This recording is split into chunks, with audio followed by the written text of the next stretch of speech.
नमस्कार दोस्तों। आज पूरे देश में बिहार चुनाव की चर्चा चल रही है। बिहार चुनाव की बात हो और बाहुबलियों का जिक्र ना किया जाए, ऐसा हो ही नहीं सकता। हालांकि इस बार कई पार्टियों ने बाहुबलियों को सीधे तौर पर टिकट देने से परहेज किया, लेकिन बाहुबलियों के रिश्तेदारों को टिकट थमाने में काफी मदद भी की गई। आप रामा सिंह को ही ले लीजिए।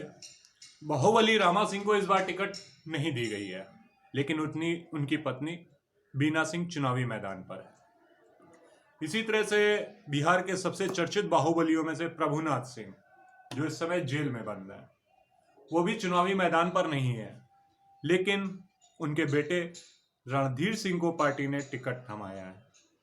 अब 10 नवंबर को बिहार चुनाव के नतीजे आने हैं। उन नतीजों के बाद ही पता चल सकेगा कि रणधीर सिंह अपने पिता के बाहुबल से किस तरह से राजनीतिक पारी को सफल बनाते हैं। छपरा का नाथ प्रभुनाथ बिहार की राजनीति में इस शख्स को इसी नाम से जाना जाता है। वर्तमान में झारखंड जेल में बंद है। प्रभुनाथ सिंह ने उस दौर में बिहार की सियासत में कदम रखा जब बंदूक और लाठी का चुनाव में बोलबाला होता था। एक सीमेंट कारोबारी जो सियासत में बिना किसी की सरपरस्ती हासिल किए दाखिल हुआ और साल 1985 में निर्दलीय प्रत्याशी के तौर पर उतरा। अपने धन बल और बाहुबल के बूते वह पहुंच गया बिहार विधानसभा। सारण जिले की मसरक सीट प्रभुनाथ का पहला सियासी युद्ध का मैदान था। रसूख इतना कि वो झुकना नहीं जानता था। हालांकि सियासत में कूदने से पहले ही प्रभुनाथ का आस्तीन दागदार हो चुका था। 1980 में मसरक के विधायक रामदेव सिंह की हत्या हुई थी। आरोप लगा था प्रभुनाथ सिंह पर। कहा तो ये जाता है कि अपनी चुनावी पारी शुरू करने के लिए रामदेव सिंह को एक कारोबारी ने अपने रास्ते से हटा दिया। छपरा में कहा जाता था कि प्रभुनाथ अपने रसूख और ठसक के आगे किसी को बर्दाश्त ही नहीं करता था। 1985 में जिसने अभी राजनीति में कदम रखा था, 1990 के चुनाव में देश की सबसे चर्चित सियासी पार्टी जनता दल का उसको साथ मिला। प्रभु का नाम पार्टी के पोस्टरों पर दिखाई देने लगा। प्रभुनाथ ने भी पार्टी के सरपरस्तों को निराश नहीं किया। 1990 के विधानसभा चुनाव में भारी बहुमत से वोट हासिल कर रामदेव सिंह के बेटे हरेंद्र सिंह को करारी मौत दी। इस दौरान प्रभुनाथ सिंह के गुट में शामिल हुए अशोक सिंह की महत्वाकांक्षा बढ़ जाती है। वे चुनाव लड़ना चाहते हैं, लेकिन प्रभुनाथ सिंह को यह मंजूर नहीं होता है। इसी के चलते 1991 में अशोक सिंह पर जानलेवा हमला होता है।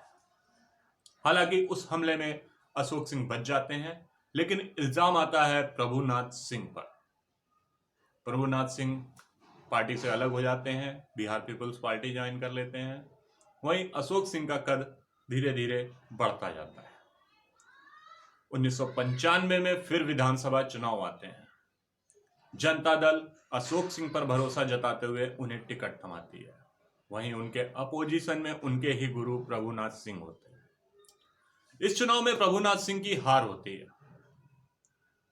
कहते हैं प्रभुनाथ सिंह को मरना पसंद है, मारना पसंद है, लेकिन पूर्व विधायक कहलाना पसंद नहीं था।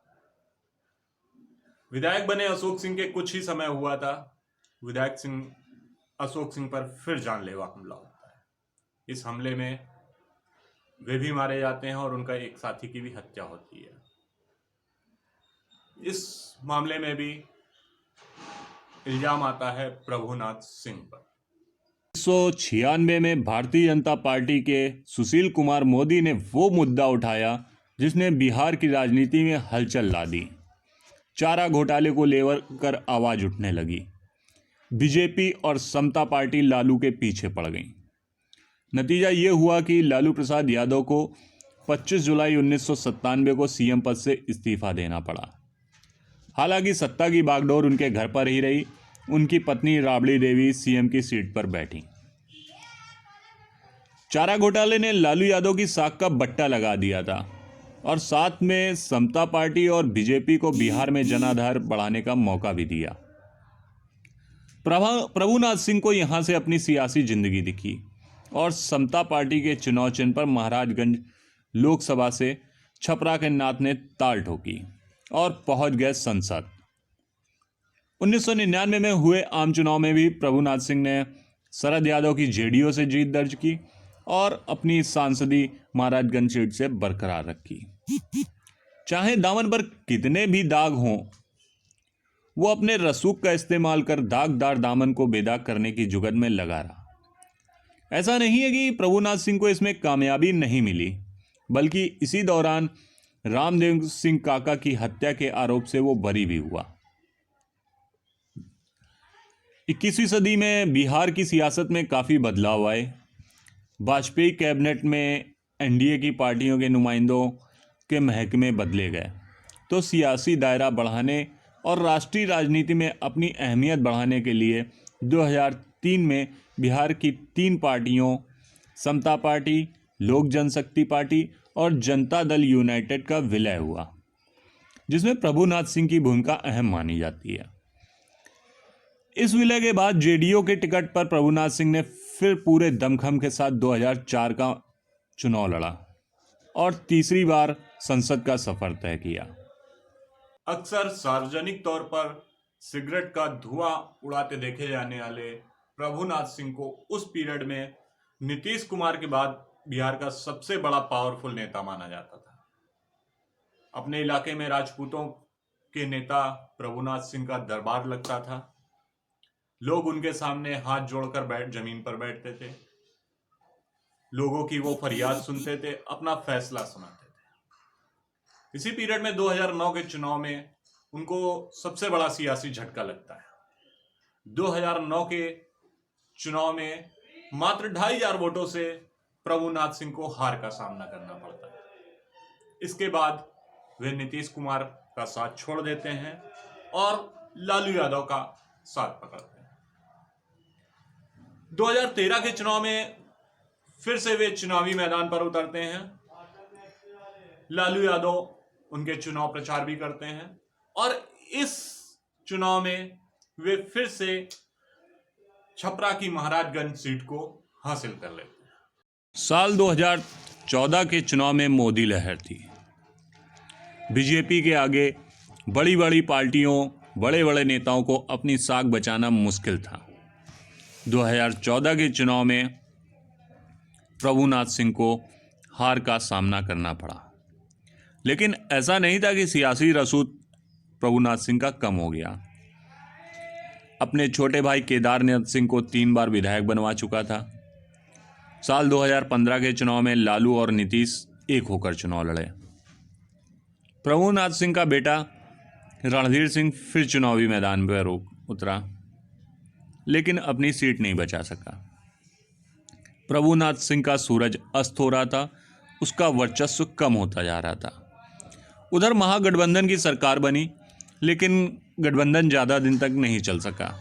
इस बीच वो वक्त आता है जब होता है प्रभुनाथ सिंह के गुनाहों का हिसाब।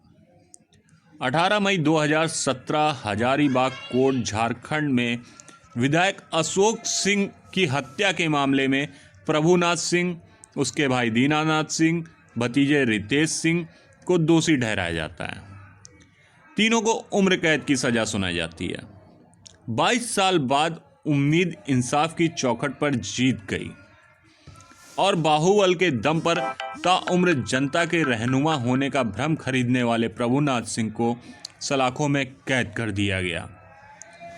लेकिन जेल में भी उसके बाहुबल और धन बल का प्रयोग किया और इसकी बानगी तब देखने को मिली जब जेल में छापेमारी के दौरान प्रभुनाथ सिंह के कब्जे से 76,000 रुपए नगद और मोबाइल फोन बरामद हुआ। प्रभुनाथ सिंह इन दिनों जेल में है। सजा याफ्ता होने के कारण वो चुनाव नहीं लड़ सकते, इसलिए इस बार उनके बेटे रणधीर सिंह चुनावी मैदान पर हैं। 10 नवंबर को चुनावी नतीजे आने हैं। इन नतीजों के बाद ही तय हो सकेगा कि प्रभुनाथ सिंह का बाहुबल रणधीर सिंह के कितना काम आता है। आज के लिए बस इतना ही। पॉलिटिकल कीड़ा के अगले एपिसोड में मिलेंगे राजनीति से जुड़ी किसी खास खबर के साथ।